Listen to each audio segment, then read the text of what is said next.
Welcome sa Cloudy Movie Recap. Ang pelikulang ikukwento natin ngayon ay ang Zoom. Halina't simulan na natin. 3 dekada na ang nakalipas, isang grupo ng 5 superhero na tinatawag na Zenith ang nakipaglaban sa mga kriminal mula sa kalawakan at iniligtas ang mundo. Ang pinuno ng grupo ay isang superhero na nagngangalang Zoom. Isa lamang siyang ordinaryong tao bago siya kinuha ng pamahalaan ng Estados Unidos para sa isang espesyal na programa. May kakayahan siyang tumakbo ng mas mabilis kaysa sa kidlat. Kasama rin sa koponan ng nakatatandang kapatid ni Zoom na si Concussion na kasing husay din niya. Nang manganib na salakayin ang mundo, ang militar ng Amerika, sa pamumuno ni General Larabi, ay naghangad na palakasin ang kapangyarihan ng grupo gamit ang isang eksperimental na uri ng radyasyon na tinatawag na Gamma-13. Tinamaan ng sinag ang grupo na lalong nagpalakas at nagpadali sa bilis ni Zoom, ngunit nagdulot ito ng pagkasira ng pag-iisip kay Concussion. Naging galit siya, hindi makatwiran, at masama. Sa paniniwalang ipinagkanulo siya ni Zoom at ng koponan, pinatay ni Concussion ang 3 nilang kasamahan. Sa huli, natalo siya ni Zoom at itinapon sa isang interdimensional na portal upang hindi na makabalik. Gayunpaman, sa paglipas ng mga taon, unti-unting nawala ang kapangyarihan ni Zoom at bumalik siya sa dati niyang buhay bilang si Jack, isang mekaniko na nakatira sa California. Ngayon, matapos ang 30 taon, natuklasan ng isang siyentipiko sa Zenith Project na si Dr. Grant na si Concussion, na pumasok sa isang dimensional rift, ay pabalik na sa mundo. Hindi siya namatay o tumanda dahil sa bilis niya sa paglalakbay sa espasyo at panahon.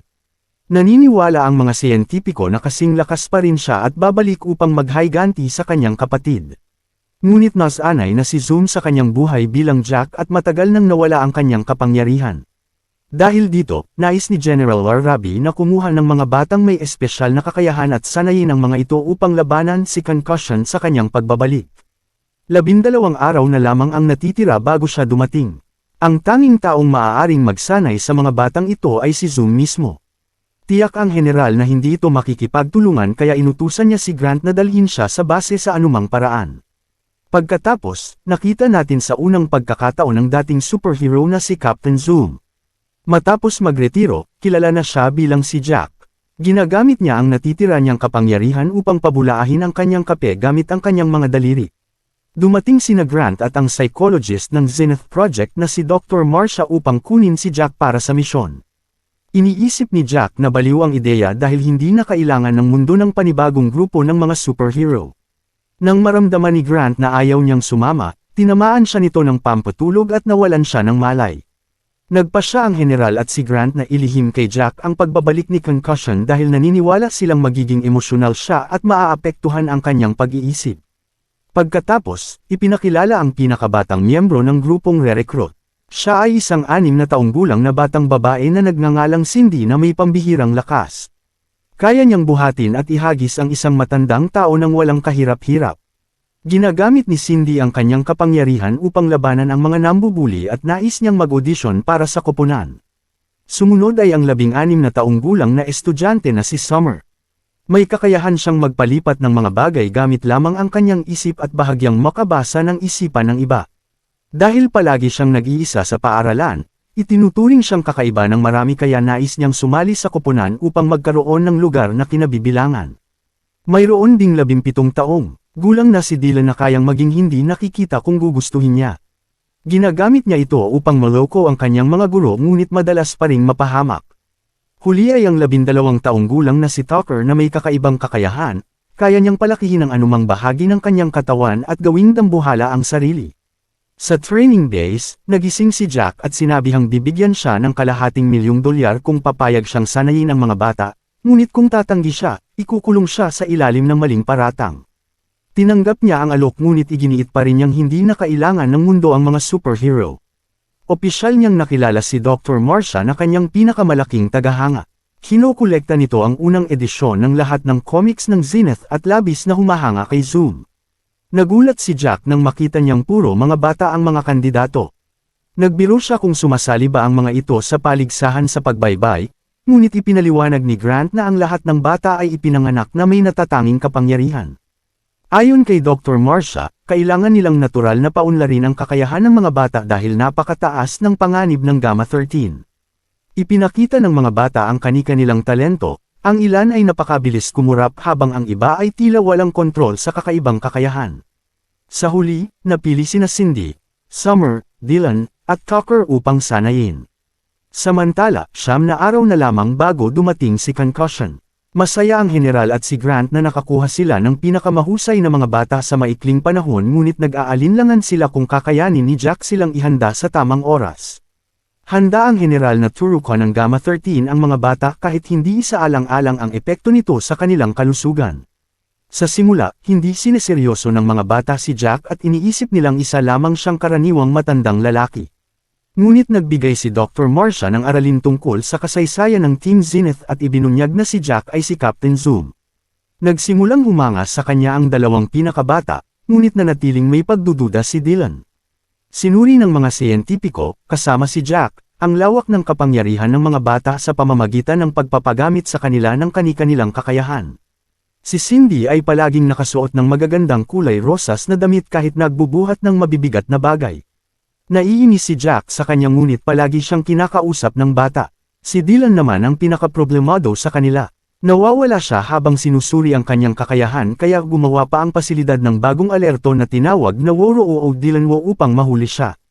Isang araw matapos ang pagsusuri, tinanong ni Jack si Dr. Marcia kung para saan nila sinasanay ang mga bata ngunit iniwasan niya ang tanong. Ang totoo, kahit siya ay hindi alam ang tungkol sa pagbabalik ni Concussion. Sa isang pagpupulong kasama ang general at iba pang opisyal ng militar, inilahad ni Dr. Marcia ang resulta ng kanilang mga huling pagsusuri. Ipinakita na kayang maglabas ng napakalaking enerhiya ang mga bata ngunit kasalukuyan nilang hindi namamalayang pinipigilan ang kanilang buong kakayahan. Sinubukan ni Jack na pumasok sa pulong ngunit pinalabas siya ng seguridad. Kinabukasan, dinala ni Grant ang mga bata at si Jack sa isang laboratorio kung saan nakilala nila si Mr. Peb, isang AI robot na ginawa upang samahan ang Team Zenith. Sa tulong ni Peb, dinala ni Jack ang mga bata sa silid kung saan nakatago ang kanilang lumang space saucer. Palihim niyang isinakay ang mga bata at inilabas sila para mamasyal. Lumipad sila papunta sa drive-thru ng Wendy Wo Chu at kumuha ng pananghalian. Maayos sana ang lahat ngunit nabalita ang pangyayari at inakala ng mga tao na may mga alien na mahilig sa ice cream na sumalakay sa mundo. Nalaman ng mga siyentipiko sa base ang ginawang paglabas ni Jack. Ngunit wala silang magawa laban kay Captain Zoom. Nang gabing yun, gin-icing si Jack ng maliit na si Cindy na nakasuot ng costume na kuneho. Nanaginip siya ng masama at nais matulog sa silid ni Jack. Naawa siya at pinayagan itong matulog sa sopa na nakakabit sa dingding. Nagpasalamat si Cindy at hinayla ang sopa ng halos walang kahirap-hirap. Kinabukasan, inilagay ng mga siyentipiko ang mga bata sa isang silid na puno ng daan-daang paintball launcher upang sanayin silang umiwas sa bala. Pagkatapos nito, nagsanay sila sa treadmill at nakipag-isa-isang ensayo kay Jack. Bagaman gumagaling sila sa paggamit ng kanilang kakayahan, marami pa silang dapat pagbutihin. Sa pagtatapos ng araw, balot sila ng pintura at pasa at pagod na pagod. Nagkomento si Dylan na walang nagmamalasakit sa kanila sa kampo at ginagamit lamang sila ni Jack para sa pera. Nang tanungin siya ni Cindy kung totoo yun, hindi niya kinumpirma o itinanggi ang paratang. Kalaunan, pinuntahan ni Jack si Dylan sa selda kung saan siya ikinulong dahil sa pagtatangkang tumakas. Ikinwento ni Jack kung paano siya kinuha noong bata pa at pinagsanay kasama ang kanyang kapatid. Napagtanto ni Dylan na si Concussion, na kilala niya sa mga comics, ay totoong tao at siyang ang nakatatandang kapatid ni Jack. Hindi komportable si Jack sa pag-uusap tungkol dito kaya hiniling niyang palayain silang dalawa mula sa selda. Sa sumunod na one-on-one na sesyon, napagtanto ni Jack na maaaring may karagdagang kapangyarihan si Dylan. Pinapikit niya ito at pinavisualize kung nasaan si Summer. Habang nakatuon ang bata, nakita niyang sumasayaw ito sa kanyang silid. Lumabas na ang kapangyarihang ito ay tinatawag na mind sight, ang pinakabihirang kakayahan ng tao. Pinuri ni Jack si Dylan at idineklara siyang leader ng koponan. Kalaunan, nag-usap sina Jack at Dr. Marcia tungkol sa pagsasanay. Pinuri ni Jack ang kanyang pagsisikap at namula siya. Matagal na niyang hinahangaan at iniidolo si Jack, na para sa kanya ay kaibig-ibig. Samantala, sina Grant at ang general ay nasa lugar kung saan matatagpuan ang portal papunta sa ibang dimensyon. Pinaniniwalaan nilang doon lalabas si Concussion kaya pinabantayan nila ito ng mga sundalo. Plano ni Grant na gamitin ang mga bata bilang distraction at gumamit ng Sonic Net upang hulihin si Concussion. Kapag nahuli siya rito, babalik umano siya sa normal. Nang 48 oras na lamang ang natitira, naghanda si Jack ng isang maliit na salo-salo para sa mga bata bilang gantimpala sa kanilang pagsisikap. Sumayaw sina Dylan at Summer habang nanunood ang iba, at kalaunan ay sumali rin sina Marcia at Jack. Ngunit natigil ang saya nang dumating si Grant at ipahinto ang kasiyahan. Nakita ni Jack ang mga sundalong nagdadala ng kagamitan para sa prosesong may kinalaman sa Gamma-13. Naalala niya kung paano nasaktan ang kanyang koponan noon at naunawaan niyang maaaring masaktan ang mga bata. Tinuligsan niya ang general ngunit nanindigan ito. Pagsapit ng hating gabi, palihim na ginaisang ni Jack ang mga bata upang patakasan sila bago pa sila saktan. Dinala sila sa isang lagusan ng bentilasyon na patungo sa isang lihim na silid. Doon, binigyan ng mga bata ng kanilang superhero na pangalan, si Dylan ay Mega Boy, si Summer ay Wonder, si Tucker ay Houdini, at si Cindy ay Princess. Biglang nagkaroon ng pangitain si Dylan at nalaman na ang tunay na plano ng mga opisyal ay lipulin si Concussion sa kanyang pagbabalik. Nang marinig ito ni Jack, halos hindi siya makapaniwala na buhay ang kanyang kapatid. Iniwan muna niya ang mga bata sa ligtas na lugar at hinarap ang general. Kinumpirma nitong buhay si Concussion at darating sa loob ng 2 oras. Iginiit ni Jack na hindi kayang labanan ng mga bata si Concussion at hiniling na itigil ang misyon, ngunit ikinulong siya upang maipagpatuloy ang proyekto. Samantala, natagpuan ni Marcia ang mga bata at dinala sila kay Grant. Sa daan, pinatumba niya ang mga gwardya gamit ang kanyang makulay na hininga, ibinunyag na mayroon din siyang kapangyarihan. Pinalaya nila si Jack mula sa selda at tumakas sakay ng space saucer. Kasabay nito, bumukas ang dimensional portal at malapit nang dumating si Concussion sa mundo. Dumating ang saucer sa lugar. Hiniling ni Jack sa mga bata na manatili sa loob at siya muna ang haharap sa kanyang kapatid. Nagkaharap silang muli at halos hindi nagkilala. Hindi tumanda si Concussion samantalang si Jack ay tumanda at nanghina. Sinubukan ni Jack na pakalmayan siya ngunit itinulak siya nito ng napakalakas. Dumating ang mga bata nang iganap ng mga superhero ngunit kinutya sila ni Concussion. Habang siya ay nagambala, inilunsad ng general ang lambat na huhuli sana sa kanya, ngunit inilihis ito ni Concussion papunta kay Cindy. Sa sandaling iyon, nabawi ni Jack ang kanyang kapangyarihan at nailigtas siya sa isang iglap.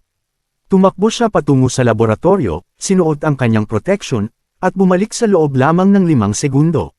Sinabi sa koponan na kung may lalagay si Concussion sa gitna ng lambat, malaki ang tsansang bumalik siya sa dati. Ginamit ni Dylan ang kanyang kakayahan upang iliga si Concussion habang naghagi si Summer ng malalaking bato. Itinapon siya ni Tucker pataas gamit ang pinalaking tiyan, at hinampas ni Cindy ng poste. Sa huli, itinulak siya ni Marcia papasok sa lambat gamit ang kanyang hininga. Si Jack, na muling naging Zoom, ang nagpigil sa kanyang kapatid sa loob nito. Sa loob lamang ng ilang segundo, bumalik si Concussion sa kanyang normal na sarili at tumigil sa pagiging marahas. Inanyayahan ni Zoom si Dr. Grant na sumama sa kanila at bumuo ng bagong koponan ng Zenith na binubuo ni na Zoom, Marcia, Dr. Grant, Concussion, Dylan, Summer, Tucker, at Cindy. Sa huling tagpo, makikitang lumilipad silang magkakasama sakay ng saucer.